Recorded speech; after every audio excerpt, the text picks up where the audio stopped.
প্রথমেই বলে নিচ্ছি আপনার ভিডিওর সাইজ অনুযায়ী থাম্বনেল বানিয়ে গ্যালারিতে সেভ করে নিতে হবে। এই ভিডিওতে আমি শুধু দেখাবো ফেসবুক রিলস, ইউটিউব শর্টস এবং লং ভিডিওতে আমি কিভাবে থাম্বনেল অ্যাড করি। চ্যানেলে নতুন হয়ে থাকলে চ্যানেলটি অবশ্যই সাবস্ক্রাইব করে দিবেন। প্রথমে আমি ফেসবুক রিলস ভিডিওতে থাম্বনেল অ্যাড করা দেখাবো। এর জন্য আমি চলে যাব গুগল ক্রোমে। এখানে সার্চ বারে লিখব business.facebook.com।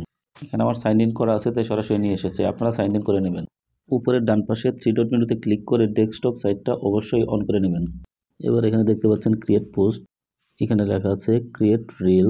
এখান থেকে আপনি ভিডিও আপলোড করতে পারবেন। এখান থেকে আমি ক্রিয়েট রিল অপশনে ক্লিক করে দিলাম। এখানে অ্যাড ভিডিও অপশনে ক্লিক করলে আমাকে গ্যালারিতে নিয়ে যাবে। গ্যালারি থেকে একটা ভিডিও আমি সিলেক্ট করে নিয়ে আসলাম। এখানে দেখতে পাচ্ছেন রিলস ভিডিওটার প্রিভিউ দেখাচ্ছে। এই অপশন থেকে স্ক্যান করে দেখে নিতে পারবেন আপনার রিলসটার কোনো প্রকার কপিরাইট ইস্যু আছে কিনা। এখানে দেখতে পাচ্ছেন দেখাচ্ছে আমার ভিডিওটার কোনো প্রকার কপিরাইট ইস্যু নাই। এখানে ভিডিওটির ক্যাপশন লিখে দেবেন। নিচের দিকে দেখতে পাচ্ছেন থাম্বনেল অপশন। এখানে ভিডিও থেকে সাজেস্ট করা কিছু থাম্বনেল দেখাচ্ছে। এখান থেকে আপনার ভিডিওর জন্য থাম্বনেল সিলেক্ট করতে পারেন। এখানে দেখতে পাচ্ছেন আপলোড ইমেজ অপশনটি। এই অপশনে ক্লিক করলে আপনি গ্যালারি থেকে আপনার সেভ করা থাম্বনেলটি নিয়ে আসতে পারবেন। তো চলে গেলাম আপলোড ইমেজ অপশনে। এইখান থেকে আমি আমার ভিডিওর থাম্বনেলটি সিলেক্ট করে দেব। এবার এখান থেকে নেক্সট অপশনে ক্লিক করে দেব। এবার নেক্সটে গিয়ে ভিডিওটি পাবলিশ করে দেব। লং ভিডিওর জন্য উপরে প্লাস আইকন থেকে যেতে হবে আপলোড ভিডিও। এই অপশনে ক্লিক করে আমার গ্যালারি থেকে একটা লং ভিডিও নিয়ে আসি। এখানে দেখতে পাচ্ছেন থাম্বনেল অ্যাড করার অপশন চলে আসছে। তো লং ভিডিওতে খুব সহজেই আপনারা থাম্বনেল অ্যাড করে নিতে পারবেন। আমি এবার দেখাবো ইউটিউব ভিডিওতে কিভাবে থাম্বনেল অ্যাড করতে হয়। এখন আমি দেখাবো শর্ট ভিডিওতে আমি কিভাবে থাম্বনেল অ্যাড করি। আমি প্রথমে চলে যাব ইনশর্টে। এখান থেকে আমি যে কোনো একটা ভিডিও নিয়ে নিচ্ছি। এই ভিডিওতে আমি একটা থাম্বনেল অ্যাড করতে চাচ্ছি। এখান থেকে আমি পিপ অপশনে চলে যাব। একটা থাম্বনেল আমি নিয়ে আসলাম। ইউটিউব শর্টস ভিডিওর রেশিও অনুযায়ী আমি থাম্বনেলটা তৈরি করে নিয়েছি। এটা আমি টেনে ভিডিওর সমান করে দেবো। আমি 1 সেকেন্ডের মতো টেনে আমি এখান থেকে 1 সেকেন্ড সমান করে রেখে দেবো। এখানে আমি এবার আমি টিক মার্ক দিয়ে দেবো। এখান থেকে এক্সপোর্ট করে দেবো। এখন আমি শর্টসে আপলোড দিয়ে দেখাবো। এখানে প্লাস আইকনে চলে আসলাম। লাস্টে যে ভিডিওটা আমি এডিট করেছি এটা আমি নিয়ে নেব। নেক্সট অপশনে ক্লিক করে দিই। আবার নেক্সট অপশনে ক্লিক করে দিলাম।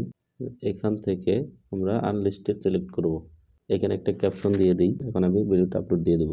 এখন আমি আমার ছবির উপরে ক্লিক করে দেব। ভিউ চ্যানেল অপশনে চলে যাই। ম্যানেজ ভিডিও অপশনে চলে গেলাম। Manage video. আমি যে সর্বশেষ ভিডিওটা আপলোড করেছি সেটা এখানে দেখাচ্ছে। এটা আনলিস্টেড রয়েছে। তাই আমি 3 ডট মেনুতে ক্লিক করে দিই। এখানে 3 ডট মেনুতে ক্লিক করে দিই। এখান থেকে এডিট অপশনে চলে যাই।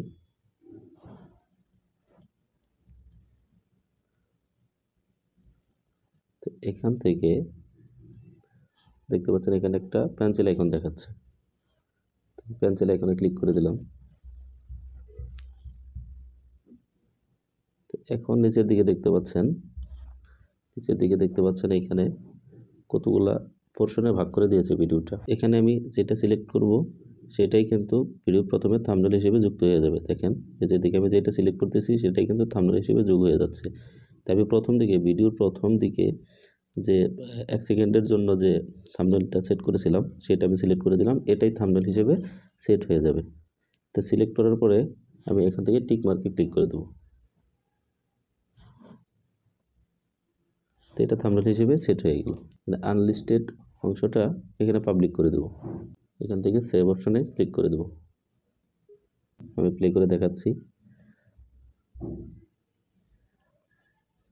থাম্বনেল সেট হয়ে গেছে।